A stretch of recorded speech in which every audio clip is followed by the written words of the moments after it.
కలిసి వెళ్ళటం మంచి పరిణామం. ఏపీ పాలనపై మంచి ఫీడ్బ్యాక్ వస్తుంది. జగన్ విమర్శలకు మీరు ధీటుగా కౌంటర్ ఇవ్వాలి. బీజేపీ ఎంపీలతో ప్రధానమంత్రి నరేంద్ర మోడీ. తెలంగాణలో పార్టీ వ్యవహారాలపై పెదవి విరుపు.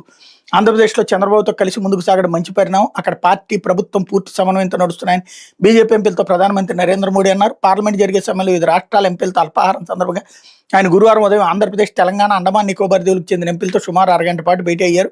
ఆయా రాష్ట్రాల్లో రాజకీయ పరిస్థితుల గురించి తెలుసుకుని పార్టీ ఎంపీలు వ్యవహరించాల్సిన తీరుపై మార్గనిర్దేశనం చేశారు. ఆంధ్రప్రదేశ్లో పూర్తి సమన్వయంతో వెళ్తున్నారు. పరిపాలనపై కూడా మంచి ఫీడ్బ్యాక్ వచ్చింది. పెట్టుబడులు ఎక్కువగా ఆంధ్రప్రదేశ్ వైపు వెళ్తున్నాయి. ఇది శుభ పరిణామం. రాష్ట్రాభివృద్ధి దోహదం చేస్తుందని వ్యాఖ్యానించినట్టు తెలిసిందంటూ వీళ్ళు కుకింగ్ స్టోరీ చేసేశారు. వాళ్ళ పార్టీ ఎంపీలకి పార్టీ ఎట్లా ఎదగాలన్న దాని గురించి నరేంద్ర మోడీ చెప్తుంటే, చంద్రబాబు గారి ప్రభుత్వం బాగుంది, మనం వెళ్ళి ఆయన మీద డిపెండ్ అవ్వండి అని చెప్తారనేటటువంటి అమాయకత్వపు వార్తలు అనేకంటే కూడా మైండ్ గేమ్ ఎలా నడుపుతారు వీళ్ళ జర్నలిజంలో అనడానికి సాక్ష్యం. లేకపోతే ఈ పడవకి హైడ్రోజనే ఇంధనం వారణాసిలో ప్రారంభించినటువంటి కేంద్ర మంత్రి సోనోవాల్